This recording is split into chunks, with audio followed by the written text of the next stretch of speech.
दोस्तों सबसे पहले आप इस लड़के को देखो, ये आईफोन 16 लेने के लिए 21 घंटे लाइन में खड़ा है और इसके पिछले साल ये 17 घंटे लाइन में खड़ा हुआ था ताकि ये एप्पल के स्टोर में फर्स्ट एंट्री कर सके और कोई उसको बीट ना कर पाए। लास्ट ईयर में 17 आवर्स के लिए रुका था, इस साल 21 ताकि कोई बीट ना करे। अब नेक्स्ट इस बच्चे की वीडियो काफी लोगों ने देखी होगी जिसकी माँ फूल बेचती है और मुश्किल से कुछ कमाई होती है, लेकिन बेटा जो शायद अभी स्कूल में ही होगा उसको आईफोन का ऐसा क्रेज चढ़ा है कि उसने खाना छोड़ दिया और 3 दिन तक कुछ खाया ही नहीं। आखिर में हार मानकर माँ ने अपनी सेविंग से 60,000 रुपए दिए और आईफोन ले लिया। हम बेचीला भैया ही खाली हमसे 3 दिन से खाना ना खाता। इस वीडियो में आप इसके माताजी के चेहरे पर साफ साफ उनका दर्द देख सकते हो कि कैसे सालों पाई जोड़कर उन्होंने ये सेविंग्स इकट्ठा करी थी जो लड़के ने शौक में ही खर्च करवा दिए। और ये तो कुछ भी नहीं है, अब आईफोन के लिए लोग मर्डर भी करने लगे हैं। अभी कुछ दिनों पहले लखनऊ में 2 लोगों ने मिलकर एक 1.5 लाख का iPhone cash on delivery order किया था और जब डिलीवरी बॉय मोबाइल देने आया तो उसको मार दिया, उसके 35,000 रुपए लूट लिए और उसकी डेड बॉडी को इंदिरा कनाल में फेंक दिया। मतलब आप सोच सकते हो कि लोग कितना नीचे गिर चुके हैं। सिर्फ एक मोबाइल के लिए लोग किसी की जान तक लेने को तैयार है। पर आखिर ऐसा क्या है आईफोन में कि इंडियंस इसके पीछे पागल हुए जा रहे हैं। तो हेलो गाइस, मैं हूं कौशिक और चलिए शुरू करते हैं एक और नए एपिसोड को। तो दोस्तों आज के समय में पूरी दुनिया में इंडिया आईफोन की 5th बिगेस्ट मार्केट बन चुकी है और सिर्फ यूएसए, चाइना, जापान और यूके के पीछे है। अब ये जो चारों कंट्रीज मैंने बताया वो हम सभी को पता है कि इकोनॉमिकली स्ट्रांग है। इंडिया भी इकोनॉमिकली स्ट्रांग है और हमारी जीडीपी दुनिया की 5th लार्जेस्ट जीडीपी है। लेकिन जब पर कैपिटा इनकम की बात आती है ना तो इंडिया 136वें नंबर पर आता है। इंडिया की पर कैपिटा इनकम सिर्फ 2,26,800 रुपए है, यानी एक इंडियन ऑन एन एवरेज साल भर में इतना ही पैसा कमाता है। इसको 12 से डिवाइड करें तो हमें मिलेगा 18,900 रुपए, यानी कि ऑन एन एवरेज एक इंडियन महीने में 18 से 20,000 तक कमाता है और आईफोन आता है 1 लाख रुपए का। तो अगर किसी इंडियन को आईफोन लेना है तो उसको अपनी 5 महीने की सैलरी सेव करनी पड़ेगी, तब कहीं जाकर वो आईफोन लेने की सोच सकता है। अब दूसरी तरफ बात करें तो जापान की पर कैपिटा इनकम $34,880 है, चाइना की $13,479 है, यूके की $50,384 है और यूएसए की $77,685 है। तो इन कंट्रीज के लोगों के लिए आईफोन लेना बहुत ही इजी है और बिना किसी फाइनेंशियल बर्डन के ये लोग आईफोन ले सकते हैं। तो इनका इस लिस्ट में टॉप पर होना कोई सरप्राइज वाली बात नहीं है, बट इंडिया का इस लिस्ट में टॉप 5 में होना काफी सरप्राइजिंग है क्योंकि यहाँ पर लोगों की मंथली अर्निंग बहुत कम है। पर फिर भी इंडिया में आईफोन की रिकॉर्ड ब्रेकिंग सेल्स होती है। जैसे ही नए मॉडल्स लॉन्च होते हैं लोगों में एक्साइटमेंट देखने लायक होती है। सेल्स के नंबर्स देखकर ऐसा लगता है कि मानो इंडिया में आईफोन सिर्फ एक फोन नहीं है बल्कि एक स्टेटस सिंबल बन चुका है। ठीक वैसे ही किसी भी बिजनेस के लिए एक एंगेजिंग और प्रोफेशनल वेबसाइट एक जरूरी स्टेटस सिंबल बन गई है। देखो आज के समय में ना एक ऐसी वेबसाइट होना जरूरी है जो आपके बिजनेस को इफेक्टिवली रिप्रेजेंट करे और कस्टमर्स के लिए इंफॉर्मेटिव और अट्रैक्टिव हो। लेकिन प्रोफेशनल वेबसाइट बनाना कोई आसान काम नहीं लगता, या शायद लगता है तब तक जब तक कि मुझे ओडू के बारे में नहीं पता था। मैं लाया हूं आपके लिए एक फ्री वेबसाइट बिल्डर जो है ओडू का। ओडू एक all in one business management software है जो आपके बिजनेस को मैनेज करना और भी आसान बना देता है और इसका वेबसाइट बिल्डर तो नेक्स्ट लेवल का है जो बिना कोडिंग के वेबसाइट बना देता है। सिर्फ 4 सिंपल स्टेप्स में आप अपने बिजनेस के लिए एक प्रोफेशनल वेबसाइट बना सकते हैं। नंबर 1, अपने बिजनेस वेबसाइट के type and business objective define कीजिए। नंबर 2, अपने मनपसंद कलर पैलेट या लोगो को अपलोड कीजिए। नंबर 3, पेजेस एंड फीचर्स को सिलेक्ट कीजिए और नंबर 4, फाइनली ओडू की वाइड रेंज की थीम्स में से कोई एक सिलेक्ट कर लीजिए एंड दैट इज इट। अब आपके पास आपके बिजनेस के लिए एक वेबसाइट है। ऑल्सो ओडू के AI टेक्स्ट कंटेंट जनरेटर से आप काफी इजीली इस पे कंटेंट भी लिखवा सकते हो, जहां तक कि आप अपने खुद के इमेजेस को अपलोड कर सकते हो या फिर अनस्प्लैश को यूज कर सकते हो जो कि एक लाइब्रेरी है रॉयल्टी फ्री इमेजेस का जो डायरेक्टली इंटीग्रेटेड है ओडू के साथ। ओडू की सबसे बड़ी बात यह है कि ओडू पे फर्स्ट ऐप बिल्कुल फ्री है हमेशा के लिए, along with life time hosting and support, plus आपको मिलता है 1 साल का फ्री कस्टम डोमेन। तो अब देर किस बात की, अगर आप भी वेबसाइट बनाने का सोच रहे हैं तो डिस्क्रिप्शन में दिए गए लिंक पर क्लिक कीजिए जहां से आप ओडू से इजी स्टेप्स में प्रोफेशनल वेबसाइट बना सकते हैं और अपने बिजनेस को ग्रो कर सकते हैं। Now coming back to the topic. अब दोस्तों India.com के इस आर्टिकल के अकॉर्डिंग अगर आप मंथली 25,000 से ज्यादा कमाते हो ना तो आप इंडिया के टॉप 10% अर्नर्स में से एक हो, यानी इंडिया में 90% लोग 25,000 से कम रुपए कमाते हैं। ऐसे में क्या वो रीजन है जिनकी वजह से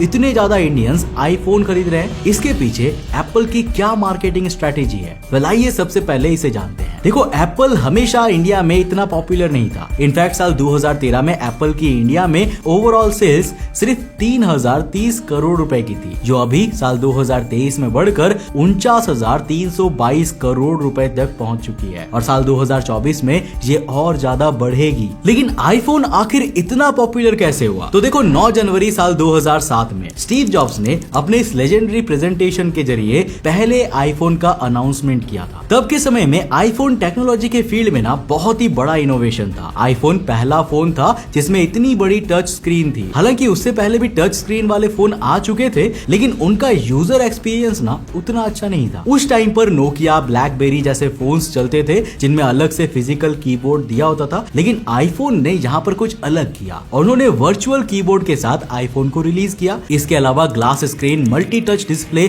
safari browser, YouTube with built in wifi, 5 megapixel camera और यूनिक डिजाइन, इन सभी न्यू फीचर्स की वजह से आईफोन उस टाइम मोबाइल फोन्स की दुनिया में फेमस हो गया। उस समय पर फ्लिप फोन्स और नोकिया के जो कीबोर्ड वाले फोन्स होते थे ना, उनको काफी प्रीमियम माना जाता था। लाइक मोटोरोला रेजर एक फ्लिप फोन थे जो उस टाइम पर एक टॉप सेलिंग मोबाइल फोन था। लेकिन जब आईफोन आया तो नोकिया, मोटोरोला और ब्लैकबेरी के फोन्स का प्रीमियम स्टेटस जो था वो खत्म हो गया और वो जगह ले ली आईफोन ने। आप स्टैट्स भी देख सकते हो कि जहां साल 2007 में नोकिया सबसे ज्यादा फोन बेच रहा था और एप्पल इस लिस्ट में कहीं था ही नहीं, वहीं साल 2014 आते आते नोकिया इस लिस्ट से बाहर हो चुका था और Apple second largest mobile phone seller बन चुका था। अब अगर बात करें इंडिया की, तो इंडिया में साल 2016 में 1.5 मिलियन आईफोन्स सेल हुए थे और इसके पहले भी इसी के आसपास फोन सेल होते थे। लेकिन फिर एप्पल ने अपनी मार्केटिंग स्ट्रेटेजी में मेजर चेंजेस किए। उन्होंने इंडिया में आईफोन की मैन्युफैक्चरिंग स्टार्ट कर दी। दरअसल पहले क्या होता था कि आईफोन यूएसए या चाइना से इंडिया में इंपोर्ट किए जाते थे और फिर उनको इंडिया में सेल किया जाता था, जिसकी वजह से उस पर इंपोर्ट ड्यूटीज और कई तरह के टैक्सेस भी लगते थे और आईफोन की कॉस्ट इंडिया में बहुत ज्यादा बढ़ जाती थी। यानी कि पहले आईफोन्स यूएसए में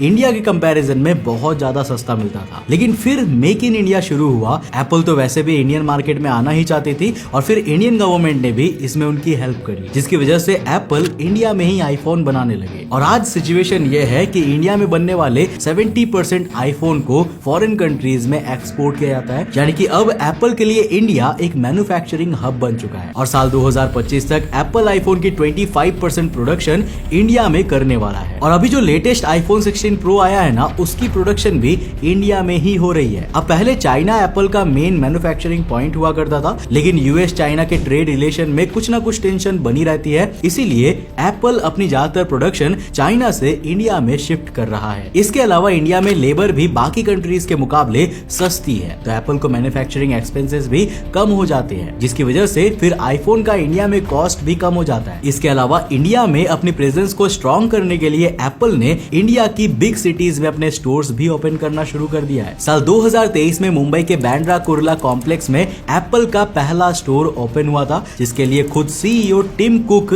इंडिया आए थे। एप्पल इंडिया में इतना हाईली इन्वेस्ट इसीलिए कर रहा है क्योंकि साल 2026 तक इंडिया, जापान और यूके को पछाड़कर आईफोन की 3rd लार्जेस्ट मार्केट बनने वाला है। मतलब कि जिन लोगों के पास हमसे ज्यादा पैसा है ना, वो लोग उतने आईफोन नहीं खरीदेंगे जितने हमारे इंडिया के लोग खरीदेंगे। पर आखिर ऐसा क्यों? Well, social status and show off. देखो दोस्तों, इंडिया में आईफोन की सेल्स बढ़ने का कोर रीजन यही है कि लोग सिर्फ दिखाने के लिए ही आईफोन लेना चाहते हैं, क्योंकि आईफोन की इमेज हमेशा से एक प्रीमियम प्रोडक्ट की तरह रही है, जिसको पहले सिर्फ हाईली रिच लोग ही अफोर्ड कर सकते थे। तो बेसिकली हुआ क्या कि धीरे धीरे आईफोन को ही वेल्थ और सक्सेस से जोड़ा जाने लगा। यानी अगर आपके पास आईफोन है तो आप अमीर और सक्सेसफुल हो, ऐसी इमेज लोगों के दिमाग में बन जाती है। अब अगर आपके फ्रेंड सर्कल में किसी के पास आईफोन है ना, तो अक्सर ग्रुप फोटोज उसी के फोन से लिया जाता है। लोग उसको अलग ही नजरों से देखने लगते हैं और जिनके पास आईफोन नहीं है उनको ऐसा लगता है कि वो शायद इनसे किसी तरह इंफीरियर है। 12 अप्रैल को नोएडा में 3 लड़कों ने ऑनलाइन एक आईफोन मंगवाया था। जब डिलीवरी वाला आईफोन देने गया तो तीनों ने मिलकर उसको मार दिया और उसकी बॉडी को नाली में फेंक दिया। अब जब पुलिस ने उन तीनों को पकड़ा और पूछताछ करी तो उन लड़कों ने जो बात बताई उसको पढ़ के आपके होश उड़ जाएंगे। उन्होंने बताया कि हमारे पास पड़ोस में सभी लोगों लोगों के पास आईफोन है और सिर्फ हमारे पास ही आईफोन नहीं था, जिस वजह से हमें उनसे जलन होती थी। और क्योंकि उनके पास आईफोन लेने के पैसे नहीं थे, इसीलिए उन्होंने डिलीवरी वाले को मार दिया। मतलब सिर्फ एक सोशल स्टेटस के लिए और पीयर प्रेशर में आकर लोग इतने बड़े कदम भी उठा सकते हैं। तो दोस्तों, इसी बात से आप आइडिया लगा सकते हो कि आईफोन की सक्सेस में ये सोशल स्टेटस और दिखावेबाजी सबसे मेन रीजन है। आज की जनरेशन की सबसे खास बात यही है कि उनके लिए सक्सेसफुल या अमीर होना उतना जरूरी नहीं है जितना जरूरी उनके लिए ये है कि वो दूसरों के सामने शो ऑफ कर सके कि वो कितने अमीर है। अब देखो, कितनी भी पावरफुल मार्केटिंग हो और चाहे आपका आईफोन लेने का कितना भी मन क्यों ना हो, अगर जेब में आपके पास पैसे नहीं है तो आप आईफोन नहीं ले सकते। आज से कुछ साल पहले तक यही सच्चाई थी और इसीलिए तब आईफोन की वैल्यू अलग थी। लेकिन अब सच्चाई ये है कि इंडिया में सोल्ड होने वाले 70% आईफोन्स EMI पर लिए जाते हैं, यानी हर 10 में से 7 आईफोन्स EMI पर लिए गए हैं। और EMI वो साधन है जिसकी वजह से महीने में 15 से 20 हजार कमाने वाले लोग भी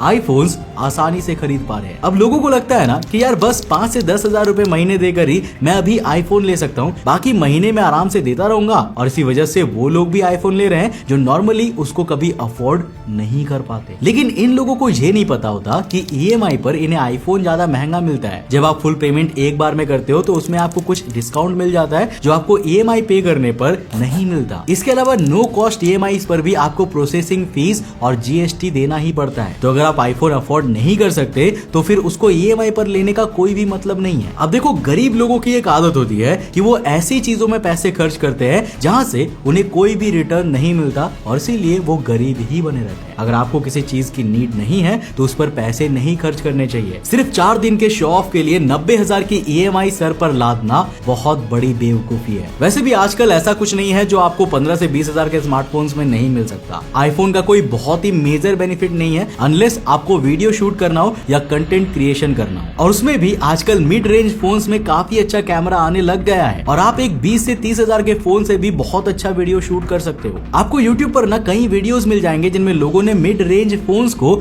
आईफोन से कंपेयर किया है और मिड रेंजेस के फोन्स ने आईफोन को काफी अच्छी टक्कर दी है। So at the end of the day देखा जाए तो 15 से 20 हजार के फोन्स डेली यूज के लिए बेस्ट रहते हैं। अब अगर आपका बजट अलाउ करता है तो आप 30 हजार के आसपास भी जा सकते हो, बट उससे ज्यादा रुपए एक स्मार्टफोन पर खर्च करना जिससे कि आपको कोई बेनिफिट नहीं मिल रहा है तो मुझे नहीं लगता कि ये वर्थ इट है, अनलेस आपको कोई स्पेशल नीड ना हो। अब आपके इस पर क्या थॉट्स है मुझे नीचे कमेंट सेक्शन में लिखकर जरूर बताना। और आप में से किन किन लोगों ने आज तक आईफोन नहीं लिया है, कमेंट सेक्शन खुला है, अपनी राय लिखकर जरूर बताना। और जिन्होंने लिया है वो भी जरूर कमेंट करके बताना कि कितने महीने की EMI पे लिए हो। बाकी दोस्तों, वीडियो पसंद आया तो इस वीडियो को लाइक कर देना। अगर आप नए चैनल पे तो इस चैनल को सब्सक्राइब करने के साथ साथ नोटिफिकेशन बेल ऑन कर देना। और अगर आपको ये वीडियो पसंद आया ना तो मैं आपको रिकमेंड करूंगा कि आप अगली वीडियो इसे जाकर जरूर देखना जिसमें हमने बात किया है कि आखिर इंडियंस वेस्टर्नाइजेशन से इतना ऑब्सेस्ड क्यों हैं। आखिर इंडिया के लोग खुद को वेस्टर्न क्यों दिखाना चाहते हैं। आखिर हम अपने आप को अमेरिकन्स की तरह कॉपी क्यों कर रहे हैं जबकि हमारा खुद का संस्कार उनसे काफी गुना ज्यादा अच्छा है। वेल, इसके पीछे एक बहुत ही डीप रीजन है जिसे जानने के लिए इस वीडियो को जाकर देखो, बहुत इंटरेस्टिंग है। मैं मिलता हूं आपको नेक्स्ट एपिसोड के साथ, तब तक के लिए बाय, जय।